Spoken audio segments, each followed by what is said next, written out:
hands together and welcome to the stage your moderator for the next panel. Give it up for the one, the only, Milo Beasley.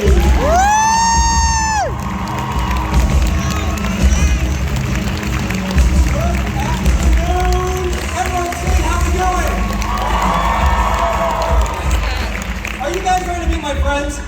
Woo! Alright, so before we do that, I just have to let you guys know. You guys know that next week we're going to Chicago. I want, no booze, but I want for the rest of this week, our guests in the back to be talking about this crowd. So let me repeat my question. Are you ready to see my friends? Yeah!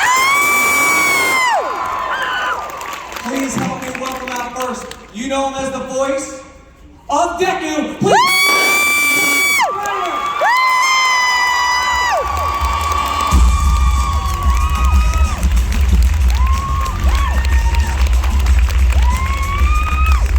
You know him as the voice of Bakugo. Please help me welcome Clifford Chapin.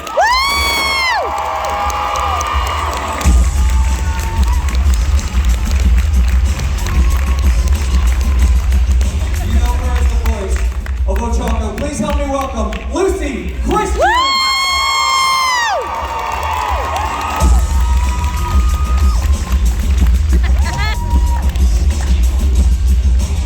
You know that's the voice of Todoroki. Please help me welcome. I know. How rude! You know him as the voice of Todoroki! Please help me welcome David Petrenga.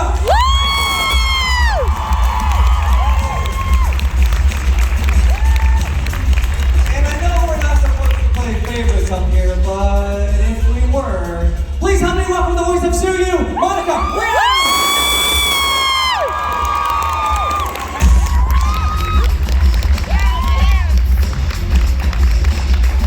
It's like a rock concert here.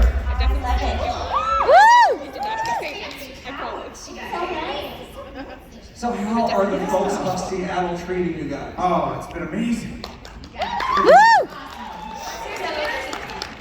Yes.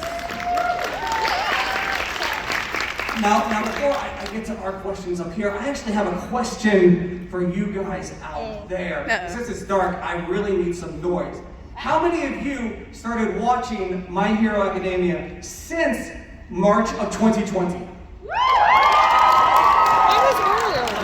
Yeah. You know, Monica and I had this conversation about how the fan base and how the Times have actually really helped the My Hero fan base. And Monica, and you guys can join in as well, but you want to talk about why you think My Hero is really growing? Well, it's one of those shows that resonates with everyone. Like, it doesn't matter how old you are, it doesn't matter what your gender is, it doesn't matter what your sexuality is, or your race, or your religion. Everybody loves the show. It's just a good show with really great messaging and super awesome characters that I think everybody can relate to in some way. Like, no matter who you are and what you're into, there is a My Hero character, hero or villain, that you're gonna love, right? And I think that during the pandemic, people ran out of stuff to watch, and there's like, what's this show? Why do my friends keep yelling at me about Kirishima and Bakugo? And so now we have all of these new folks that have come into the anime fandom thanks to My Hero. So thank you guys for telling my friends. Now, with that being said, Lucy, you know where this is going. What did you guys binge watch during the downtime? Ted Lasso! I knew exactly where we already had this discussion, so I cheated. But no, I think I watched everything. Same. I watched everything. I watched all of Shonda Rhimes' shows. So all of the Grey's Anatomy and all of the Scandal. I just finished Outlander. Oh. I know the women are like, yes, Outlander. Dude, Emily got me into Outlander, and I'm getting the new season's coming out. I'm like, yes. I'm so stoked. Let's I do went it. and followed all of them on They have Outlander tours in Scotland. Like, I want to go on. I totally want to do that. Yeah. David. So I love Outlander, but WandaVision! Woo! I'm so good at it. And Loki. And I'm listening to you. You guys are doing good. I Also, Great British Baking Show. Yes. I love that one. I oddly did not binge watch any of like the current titles that you guys. I had never seen The Walking Dead, and so it's 10 seasons. So it took me. Yeah, I watched the entire, all of it, everything. So that's what I did. It's like the One Piece of like regular television. Yeah. That's alright. That'd be Law and Order SVU. I finally caught up on some stuff that I was missing. I finally watched the 3rd season of Attack on Titan. Woo! To prepare for the final season, which then I watched immediately every week as it came out. I actually caught up on a lot of anime that I was backlogged on. I watched all of Fire Force. I started an Inuyasha rewatch. I'd never finished it before, so I've been going through that, and I'm still doing that one. That's it. Scissors. This isn't coming And then the Marvel shows, the WandaVision and the Falcon and Winter Soldier. Woohoo!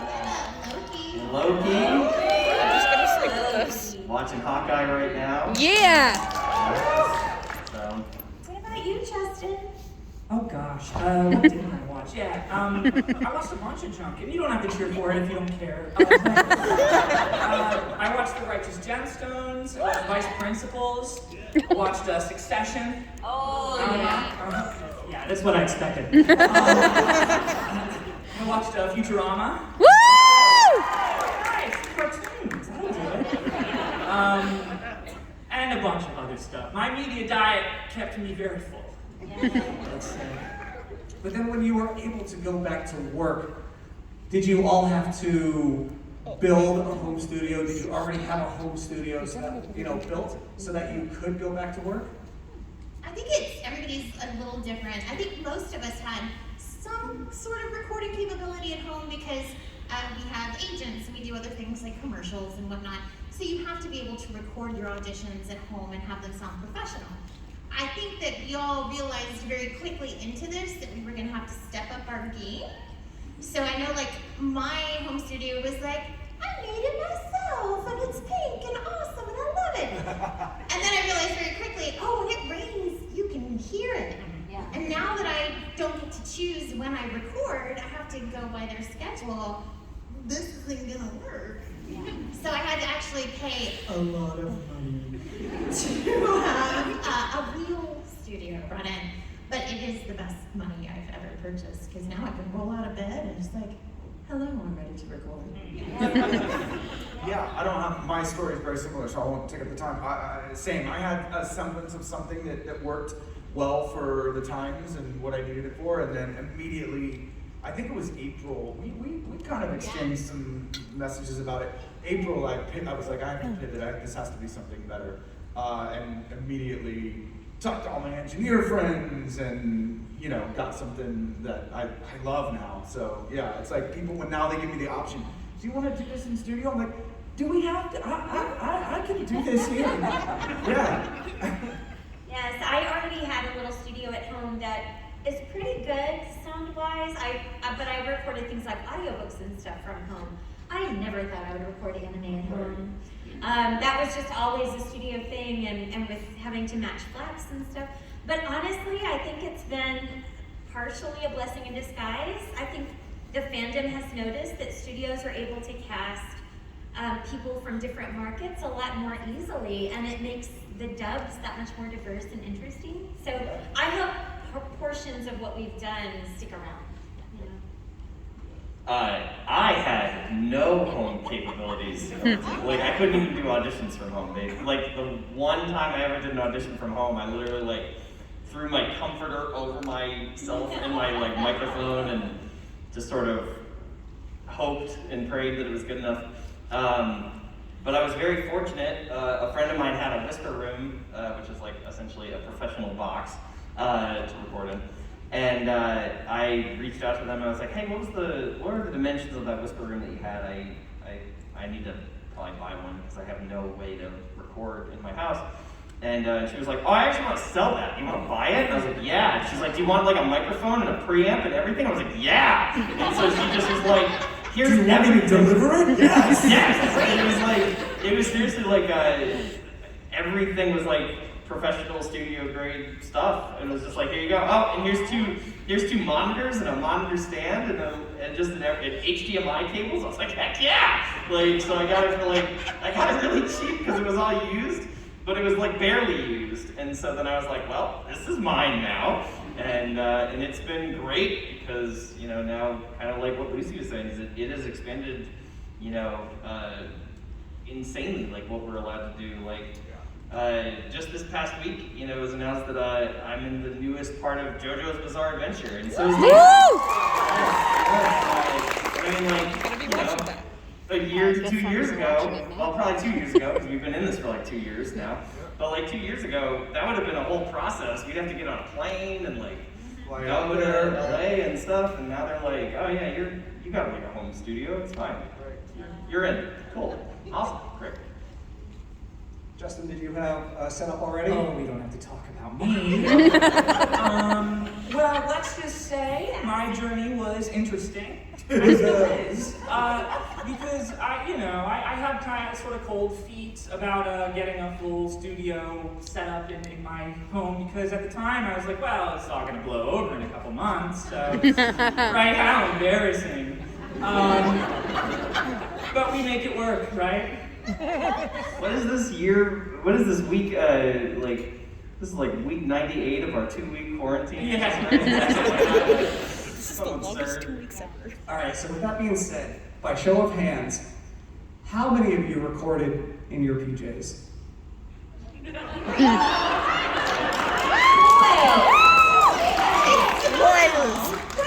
So, wait. It depends on how you define PJs. Yeah.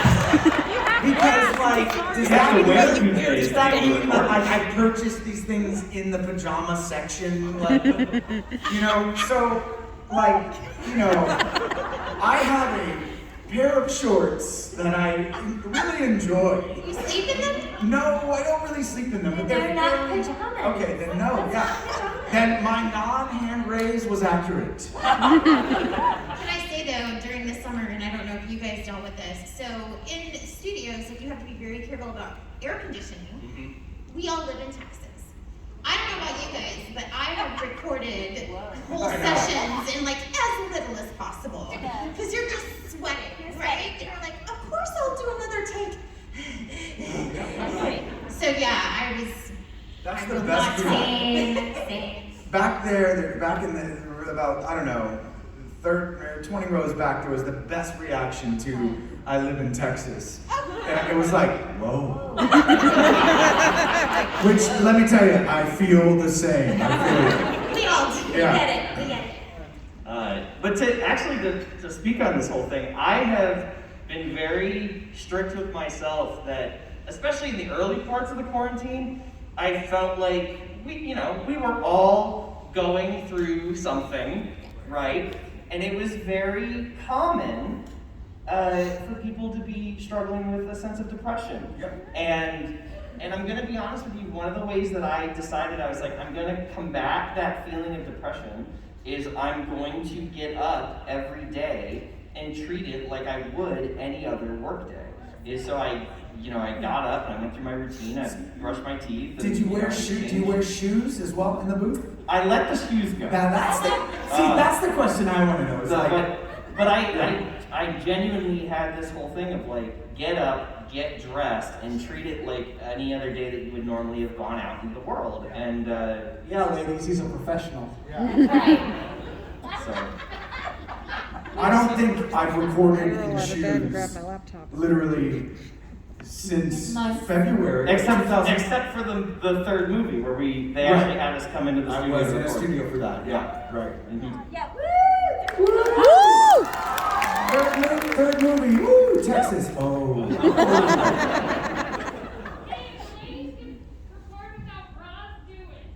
Amen.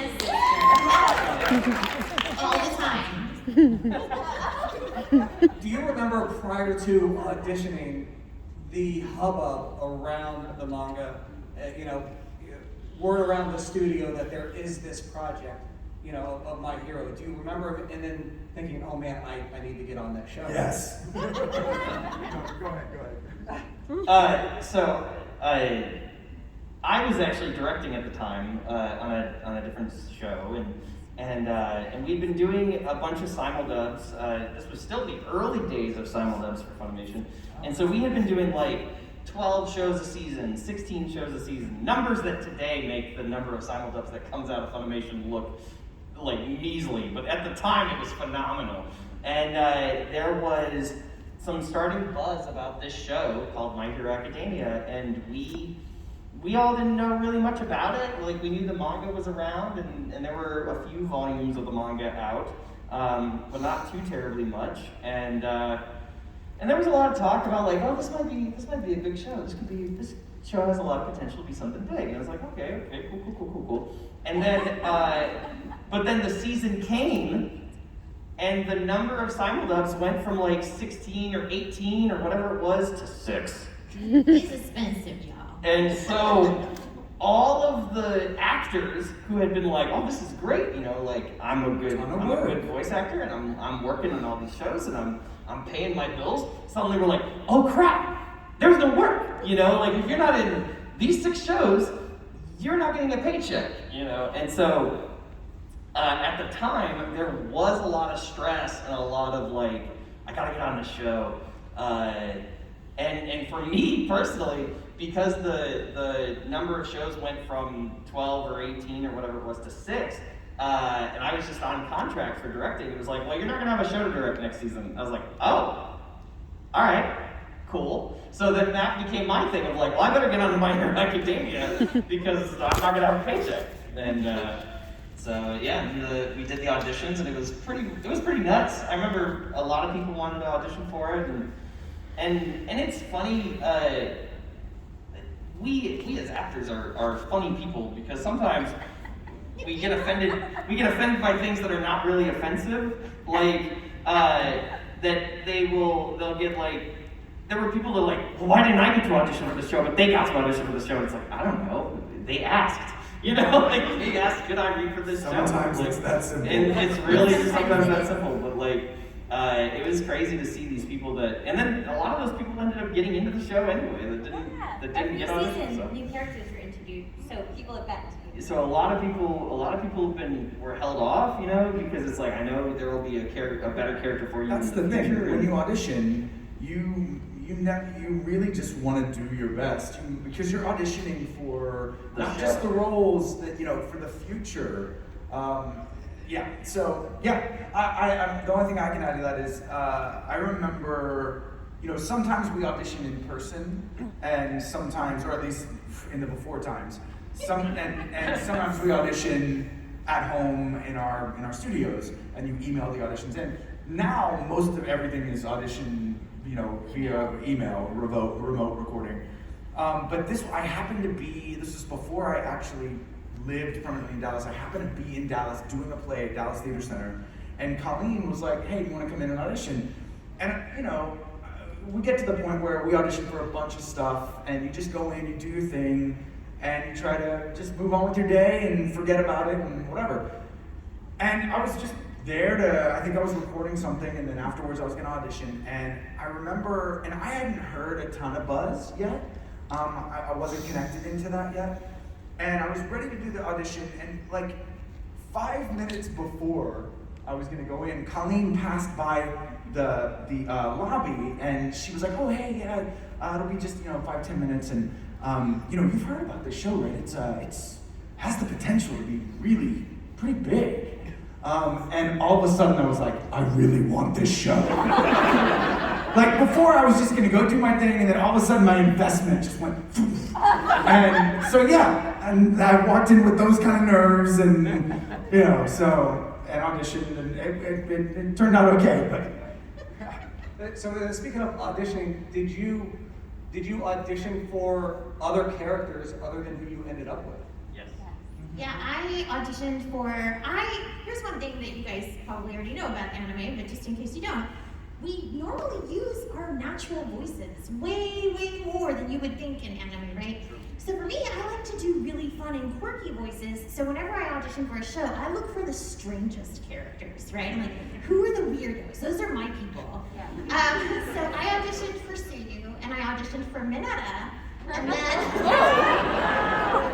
and I auditioned for Ochako, but I was like, and I think I said this in my audition, like, if this is not Lucy Christian, there's something wrong with the world, but I'll read it.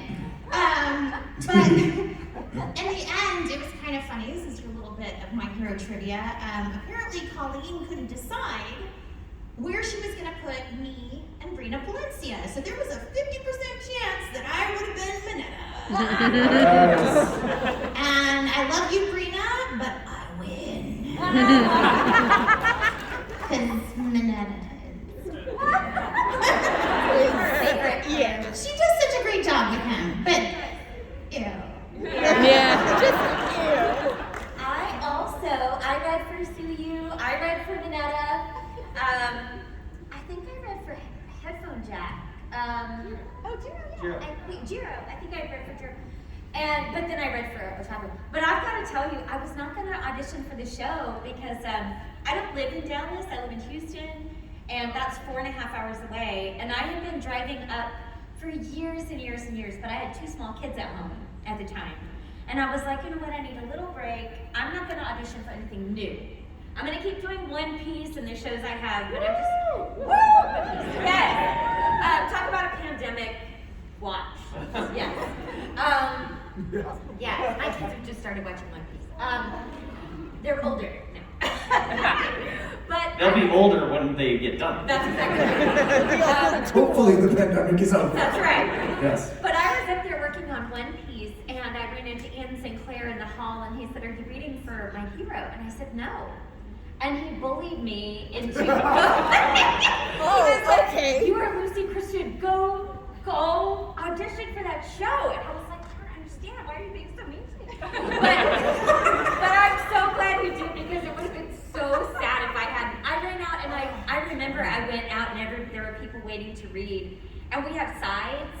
They are usually, there's a binder, and inside it'll have the picture of the characters with a description and then your audition lines.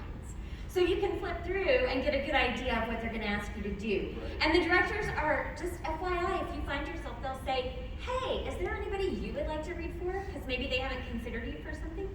But I was looking through, and so when I was looking at the characters, I ended up running back to Colleen's room and being like, hi, I'm not on the list. You totally crashed the My But Hero can I audition. read for your show? That's amazing. You may not know, but I'm Lucy It Christian. worked out, yes. Hey, Ian Sinclair Where's just the told Ian me that I was Sinclair? Lucy Christian. I should be reading for this show. So, talk to Ian. But it is super cool. And also, just as a kind of fun thing, I wasn't her initially, but I'm also the voice of Recovery Girl now. Yes. Woo! So I also get to tell All Might what for, and if you what for every now and then, in addition to being Love it. What about you, Justin? Did you read for other people? Yeah, pretty well. Just anyone I can get my hands on. I read for Bakugo, Mineta, I think. Kaminari. He was strongly considered for Mineta. Thank you. And yeah, my life would be very different. You go from I was lovable all to nights. I was not. almost all night. Yeah, I mean, it was pretty much a situation like, as everyone has said, this seems like it's going to be a pretty big deal. So I'm going to read for everyone, see what sticks, and wow. It's, Mineta would have stuck. Yeah. Somebody out there, their favorite character is Mineta, and they're like, Why are you Is anybody in here his favorite character, Mineta?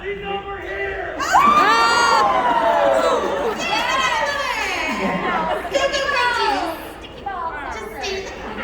Just stay in the corner. Stay in the corner. All right, my favorite question to ask is, doing these conventions, whether you're at your table, in the green room, passing somebody in the hallway, is there one other con guest that you have absolutely fanboyed and flipped out about?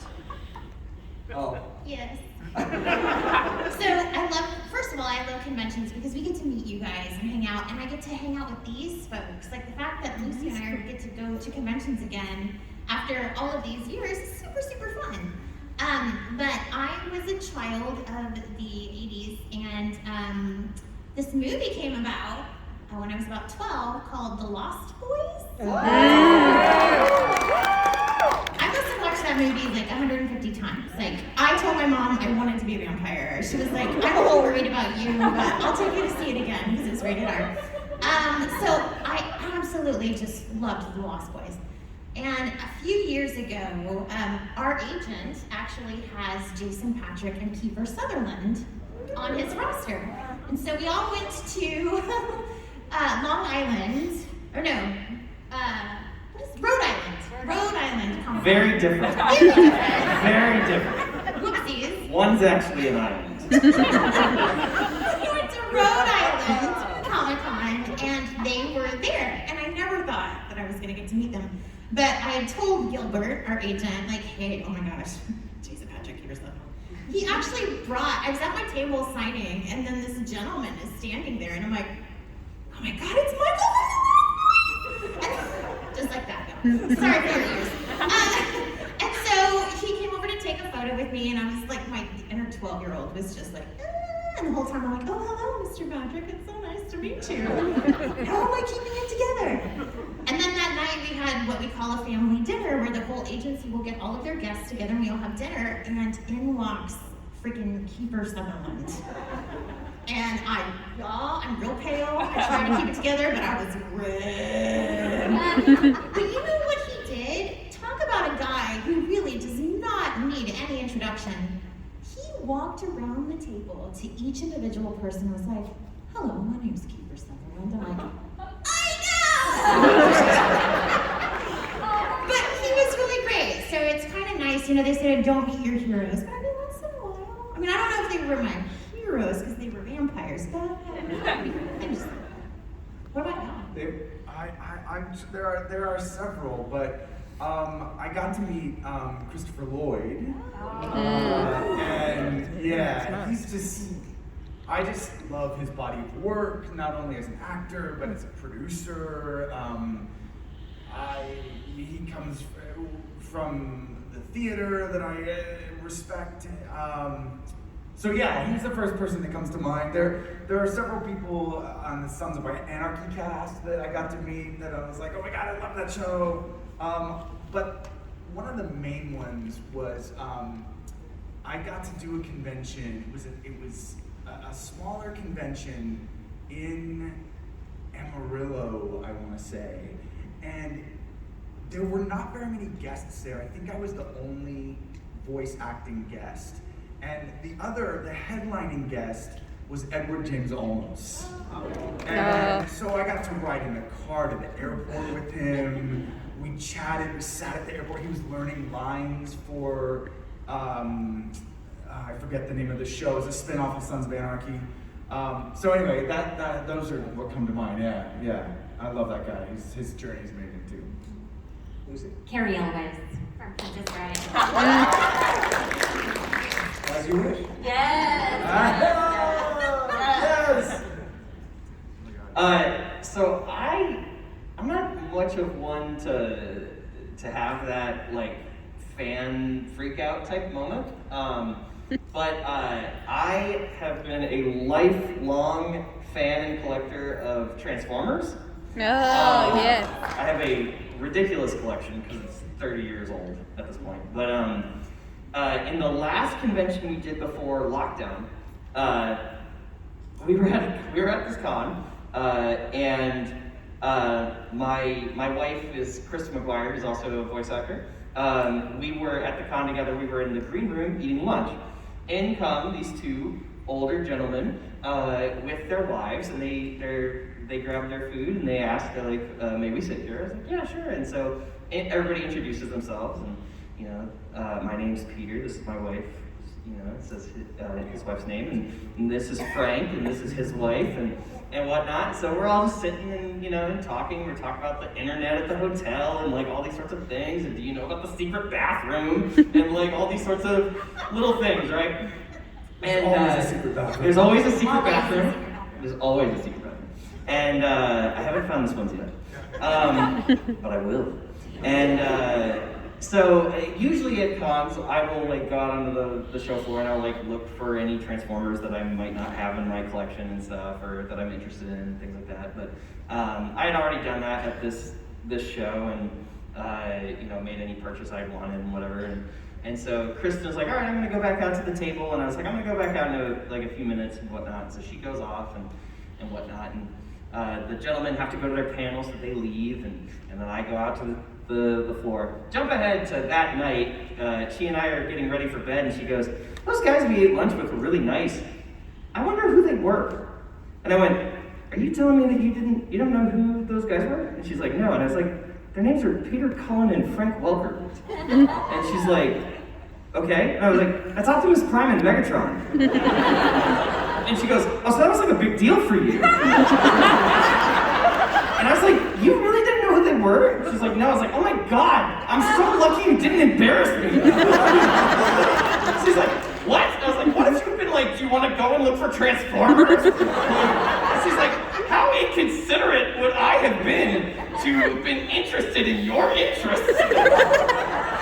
So, that is a very funny conversation that she and I still have to this day. It comes up, we'll be doing something, I'm like, this is just like the time you almost embarrassed me in front of Peter Cullen and Frank Welker. So that's about the closest to a fan out moment that I had, which was just where she was like, I wonder who they were. It's like, you don't know who that was? I love so it wasn't important for you. So, that was a big deal for you. Yeah, that was kind of a big deal. Justin? I mean, besides Christopher Sapp. Right.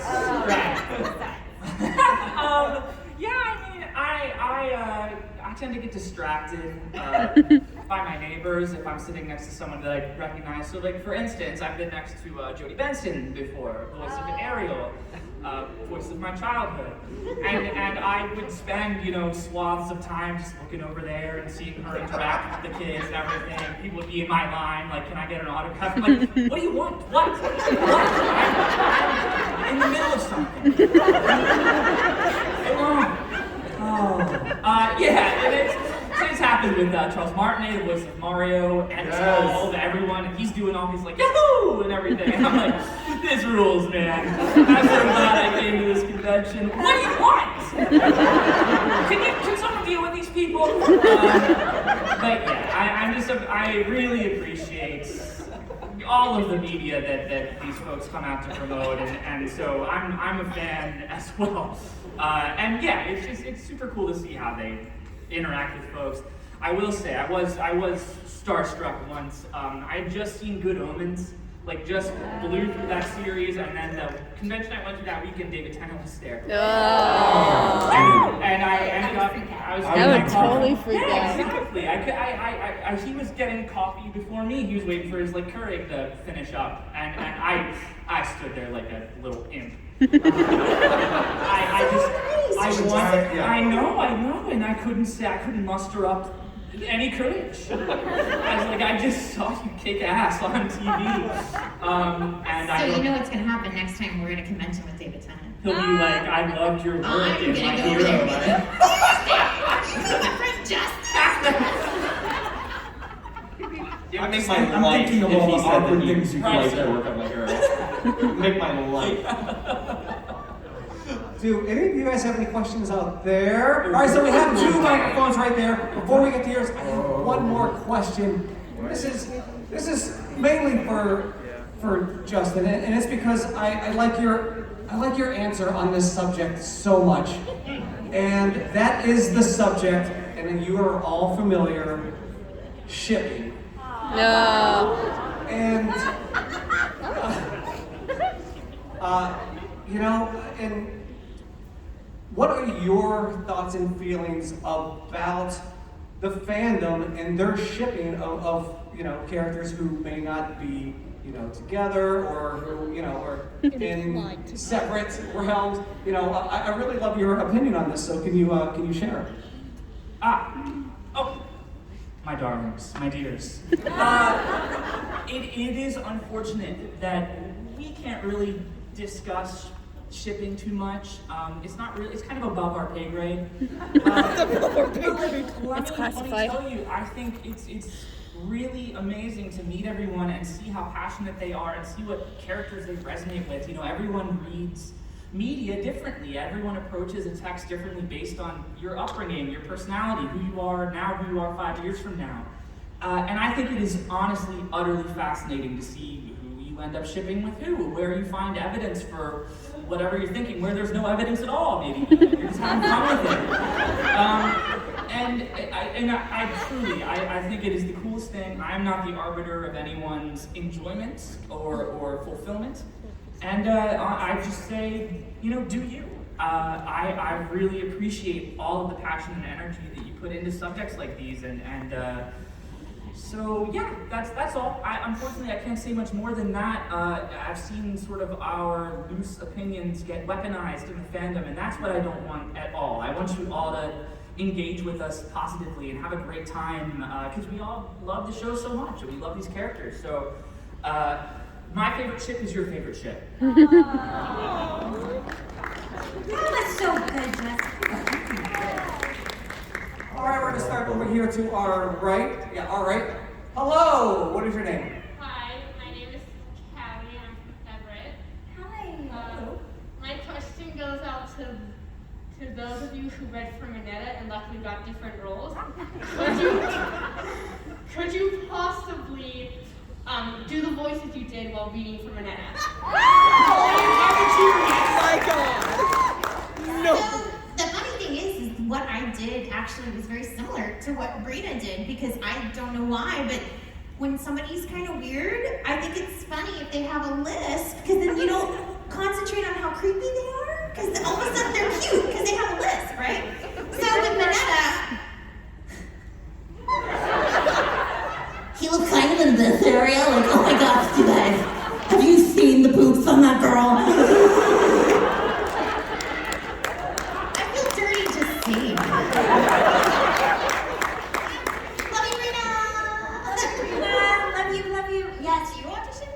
I did not audition. Thank you, David. I did Todoroki's voice for Minetta. It was really, it was calming and Say eat my sticky balls. Yeah. I think I didn't give him a list, but I think I just made him like kind of gross, like eat my sticky balls.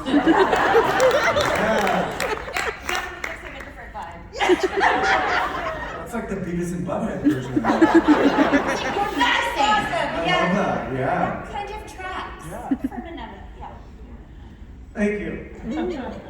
All right, over here. Hello. Hi, my name's Sean. I'm from Kirkland. Hello. Love the show. I'm not afraid to admit all five of you made me cry. My question is, your My Hero characters, are there any other genres you could see them in, like zombie, space opera, fantasy? I know a lot of people want that fantasy you from one of the animes. I could definitely appear on a National Geographic special about Oh, you have to narrate one. That's amazing. And then the horny spiked toad ran into the bushes, and I'm a bad frog. I don't even know what they do. It ate a fly. It ate a fly. Would you all watch that show? Yes! I would. It's like the Snoop Dogg videos of animals, but serious. I would love that. I would watch that. What show would Todoroki be on?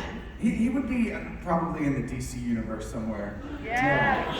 I think so. Then maybe I don't I'd know like what show DC. Exactly. Although I would rather him be in the Marvel. I don't know, Marvel. Here's what would happen. He Marvel. would start in DC, and then there would be some crazy crossover into Marvel. Marvel. That would be the carrot that I think you he'd be broke. better. I mean, I don't know if that could happen. But anyway. has to go with Flash. It's happening. Yeah, but definitely Marvel. No, about Ochako. I don't even know. Space. Space! She would be an Outlander. Oh my god! Oh my god, she's too pure. Oh my gosh. That's why she. No, I could see her like maybe on a sitcom though, like Facts of Life brought up to Yes. right? Yes. She'd be like, oh hi Mrs. Garrett. Gotta do my homework. Yeah. I really just would want Bakugo to be one of the Old Spice, like, spokespeople. Yes. Just like, Commercials. Oh look my at your man! Now look at me! Yes. I'm on a horse! I just feel like he has to Oh my advertise god, I love those anti-commercial. Old Spice commercials. It's gotta be. That's a great idea. I like the idea. Totally could do the Dos Equis most interesting man commercial. Yes. Yeah. You know as well as Yes. I do, you would just be advertising Icy Hot. Yes. Icy hot. Him and Shaquille O'Neal. Oh yeah.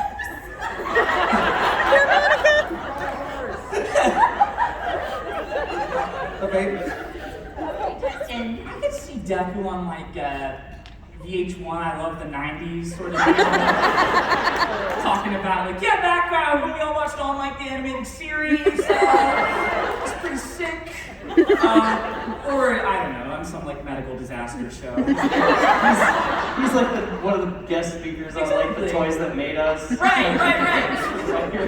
This is clearly Bronze Age online. It's on the Antiques Roadshow. What is it? Appraising. That's a great question. That was so fun. Hello, what's your name? Hi, I'm Randy. I'm from Faith, Georgia, Missouri. And I was wondering, have you guys ever considered like having a podcast as a like the McElroys are here, so I love them and I love you guys. Having like a podcast as a group just to kind of talk about the industry and different things that like have you voice acting and the work that you guys do. You know, I don't think we've ever spoken specifically about that, but I have to tell you, I genuinely have so much fun on these panels with all of these people. That would be really, really fun. Like, you might have just given us some. Yeah. I'll listen I to mean, it. that would be so much fun. It would, yeah. Good. Would you guys listen? Yeah. Alright guys, we got a new business venture.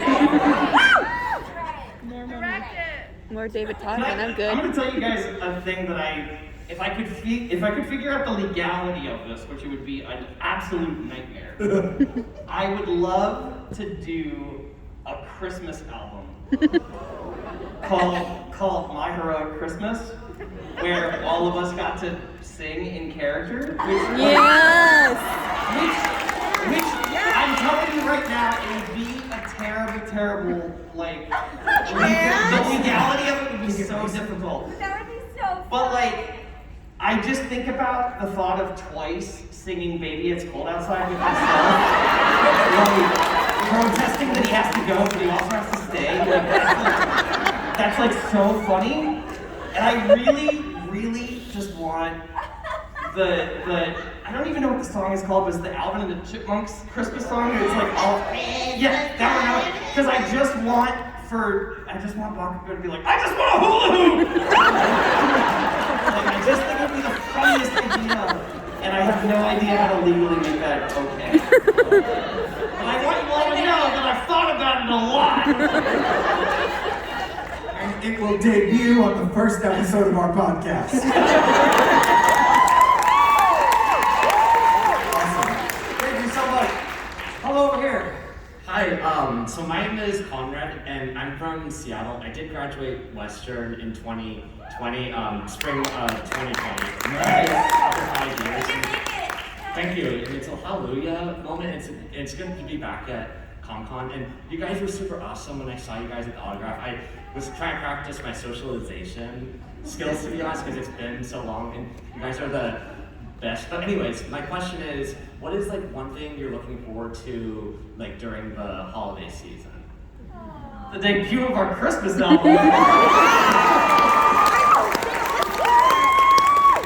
I'd actually listen to a Christmas album, even though I don't want to listen to Christmas music. Audio engineers or arrangers. It's the licensing though. I know, yeah.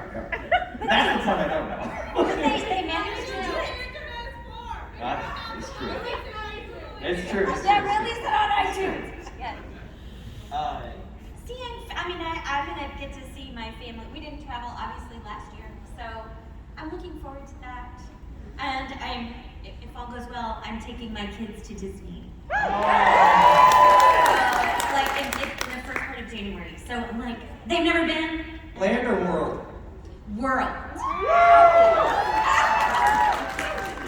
So it'll be their first time. It'll be their first time.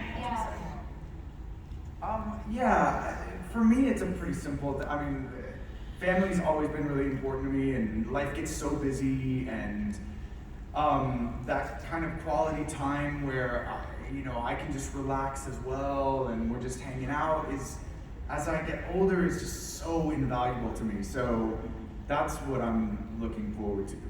And also just the chance to slow down, and even amongst all the, Christmas madness, there, you can just hang with family, and I'm looking forward to that. Time off. Yeah. Same. Rock on, thank you. Thank you so much. Thank you, Conrad. Over here, how you doing? What's your name? Hi, my name is Blue. I am from St. Helens, Oregon. And I was wondering if there was a moment in the booth that you had that is your favorite line for your character for My Hero. Favorite line? Favorite line? Mine, it's from Heroes Rising. Woo! And it reigns supreme. Heroes Rising is still my favorite part of My Hero. But my favorite line is a line that I'll probably never say again, which is Detroit Smash!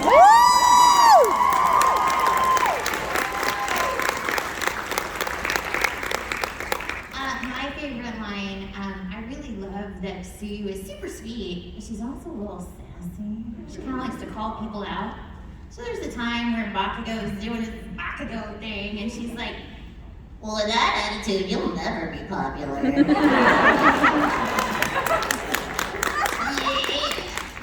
And then he won every popularity poll. And continues to do so. I have to say this. I'm just a little segue, y'all. Ladies, we need to step it up, because a popularity poll came out recently, and there was not a single female character on that.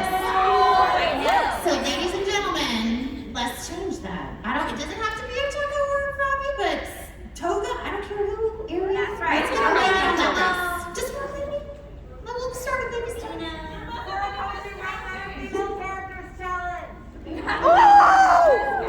What about you? What is your favorite? Do you have a favorite line?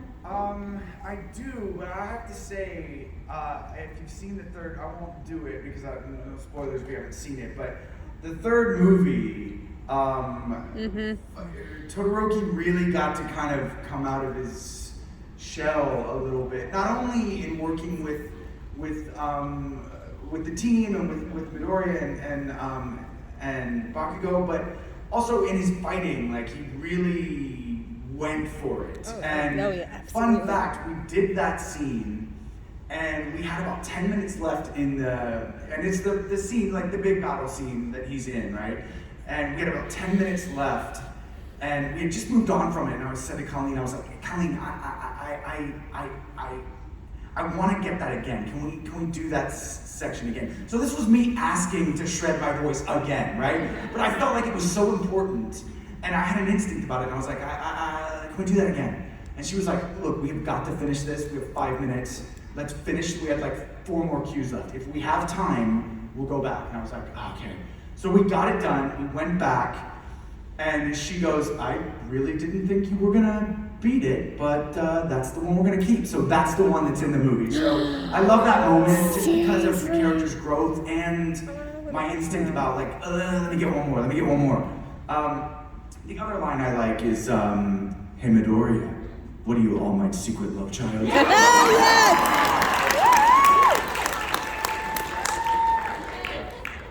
I will say, one of my first favorite lines was way back in the beginning after Ochako was when she was trying to give her points to Deku, and when she was trying to describe him, and she was like, he's this and that, he doesn't really look like anything. Like, it's just, she's not mean at all, but anyway, that just made me laugh. But my most recent favorite line was probably in season 4. It doesn't give anything away, but it's one that kind of flies under the radar, but I really loved it. It was when everything looks very bad, and Night Eye essentially says it's pointless. You should just give up. It looks bad. I've seen it. It's bad. And Ochako, because she will not quit, sort of rallies and says, there's no future except the one you create! And she busts out. I love it. I'm gonna go with Heroes Rising as well. There's a moment toward the end when Deku's speaking to All Might, and he's apologizing. I won't, go too far into it as well. But that whole recording process for that movie was so quick and so tight. And I felt like I had to be on my A game the entire time and really just go for it. And so when we finally got to that scene toward the end, I just felt so dialed in and felt like it was really, really hitting. And that I remember being very proud of the work I got to do and just being so stoked to finally get to share it with everybody. So yeah, getting to see all that get on the big screen after all the really tough work we had to do to pull it together was really gratifying. That one was nuts. We were recording the second movie at the same time as recording One's Justice 2. Yeah. And recording the season 4. And there was 2 Colleen and I were both directing at the same time. Right. Yeah, like 2 different rooms were recording Heroes Rising. Monica directed me through most of Heroes Rising, actually. And like, so good. And like, so good. Justin's over here fighting Overhaul in the morning and then fighting 9 at night, and I'm in there screaming my throat out in the morning for the movie, and then going to Okratron and screaming my throat out for the video game. That was an intense. That was a wild month. And then a couple of months later, the world shut down. And then everything stopped. Speaking of 10 minutes, we do have a little bit less than 10 minutes remaining, so we're going to try to get through as many questions as possible. Rapid fire. We'll go fast. Short answers. Hi, my name's Eva. I'm from Boise, Idaho. My question for you is, we've kind of seen My Hero get a lot darker in terms of the themes it's dealing with. We saw that a lot in the last movie. So my question was just, how have you kind of made that mental jump, I guess, or changed how you approach your character? I've got a real short answer. No change was needed for Totoro. I mean, that's not totally true, but in fact, he's gotten a little bit more expressive, and I don't know what that says about the show gets darker and he comes out of his shell. But I'll just leave it at that. It's provided a lot of opportunity for growth, of their skills and all of it. I think we're growing with our characters too. Like, we are kind of like, you get this kind of symbiotic relationship once you've been voicing a character for a while. And I feel like as it gets darker, more of our personalities start to kind of seep into those characters a little bit too, which is really interesting to watch, because when he's coming out of his shell, you're probably seeing a little bit more of David putting his heart and soul into it too. So. His performance is phenomenal. Big question. Yeah, great question. Good. Hello. Hello. My name's Sarah, and my question is, what would you consider your character's fatal flaw?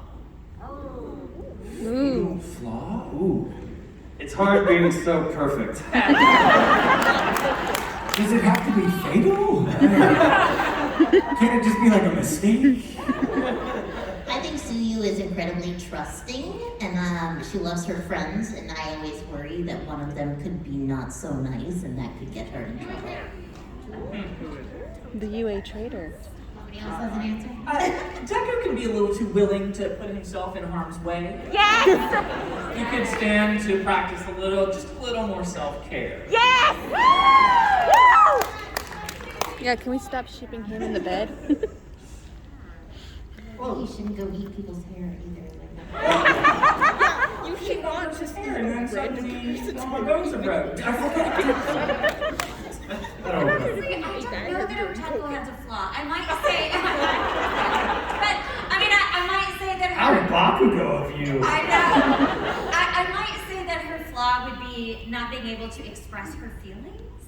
But the flip side of that is she's still young, and I admire that she is protective of herself and of her friendships, and doesn't want to screw things up. And that is a very normal and probably healthy thing. So. Short answer, because we're lightning round or whatever. I just think maybe guarding himself a little too much, staying stuck in his head. I think he's learning from that, but I think that can get in his way, and we saw that get in his way, not passing the provisional licensing exam, being attached to the anger and resentment towards his dad, things like that. Hello. Hi, so my name is Alex, and my question is for Justin. And so my hero really brought me and my sister closer together, and I was wondering if you could help me embarrass her because she loves you. Brought us together, and now I wanted to drive us. Now I'm gonna get her. Well, it's fun. But so I was wondering if you could say like "I love you, Kenzie" for her. She's actually here tonight, so that's. Kenzie, I love you and keep going on.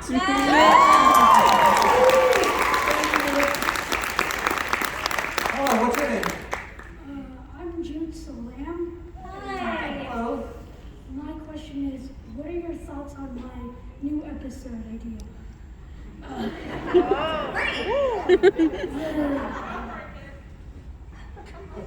Nervous. You got this, come on. That would be me up there. And it's an episode where one of the characters gets COVID. It'd be Mineta. COVID and spread it to everybody. Mineta. All Might. Oh. That's right. All Might. He would. It's that smile. It's the coughing up the blood. I'm gonna just trust that episode ends with Recovery Girl coming in clutch.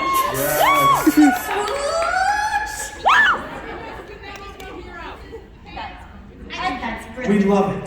Yes. We Yes. love it. Approved. Thank you. And we have no power whatsoever. Hello, what's your name? Hi, I'm Kennedy. Hi. Just a quick question. My cosplay is based on Queen Explosion Murder, but I was thinking. Nobody up here is listening. They're all just mesmerized. You look amazing. I actually want to know, did you guys have any cringy moments in your first year of high school? Oh, like every So day. long ago. I was a theater kid. Can you imagine anything more cringe? Right. In marching band. I was too. Alto saxophone. Bet trombone and trombone. I was also an alto sax in band. I was with Justin. I was a theater kid. Do we have any theater kids out there? Anybody in band? Oh yeah. I did the clarinet.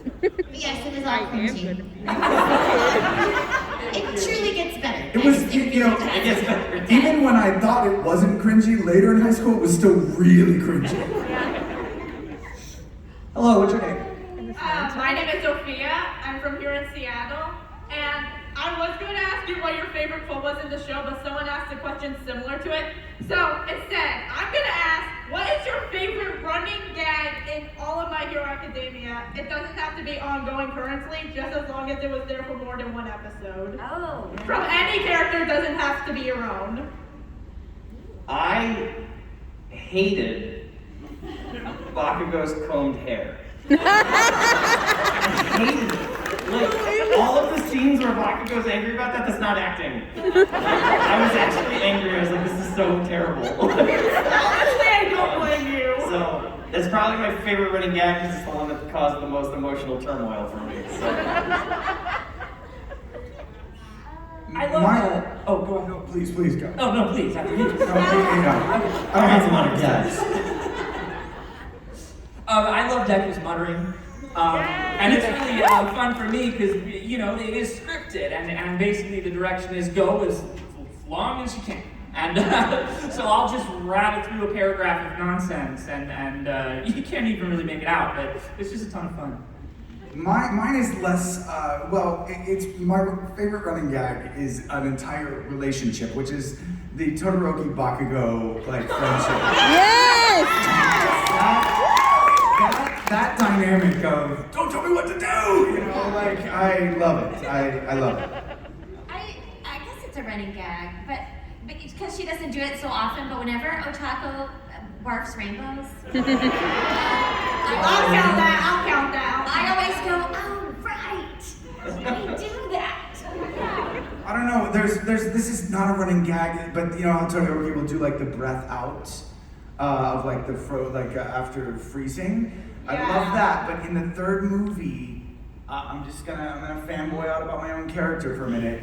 He puts the fire out of his hair with like this like like cool thing. It's so fierce. Like I need a gif of that. Unfortunately, it is time to boo because our time is up. And just so you guys know, we all decided that we were going to go back to our tables after this. I know it's not in the schedule, so we will be back over at the autograph section after this. So before we wrap up, though, give a little small, quick 5-10 second answer of what the My Hero fans mean to you personally. Oh my gosh, quickly. Hard to do that in 5 to 10 seconds. Yeah. You guys are all my precious little angels, and I can't tell you how much I adore you, and you give me strength, and every time I go into Boise U, I think of you guys, so just know that you are behind every single one. Yeah, you guys are the show. Like, you are the show. What you give to us, it fuels us to continue to do the job that we do. It's a symbiotic give and take relationship, and it's like it's everything. So thank you. Yes, absolutely, 100% that. 100% that. Anime changed my life and the trajectory of my life. And if anybody watches our show, what I hope you take away from it is that there is a place and a purpose for everybody, and everybody has something to share, and it's valuable and worthy. I feel like I can only echo everybody else is that you guys mean so much to us, and you bring us all your stories and the way that the show connects to us, and that you bonded with your sister over it. Now you want to embarrass her, like things like that. That's my favorite running gag. Those are the things that we carry those with us, for years, and here we are. Some of you guys were 15 when the show started, and now you're 20, and you're still with us, and all sorts of ages like that. I mean, you guys keep the show moving, and we are thrilled to continue to be a part of it. I just turned 34 in September. There is none of this show, none of us up here without your love and support, and the fact that you are so passionate about this show is the coolest thing in the world. My Hero has changed my life. Maybe it's changed your life as well, and I think that's just cause for celebration. I'm so glad to be a part of this with all of you.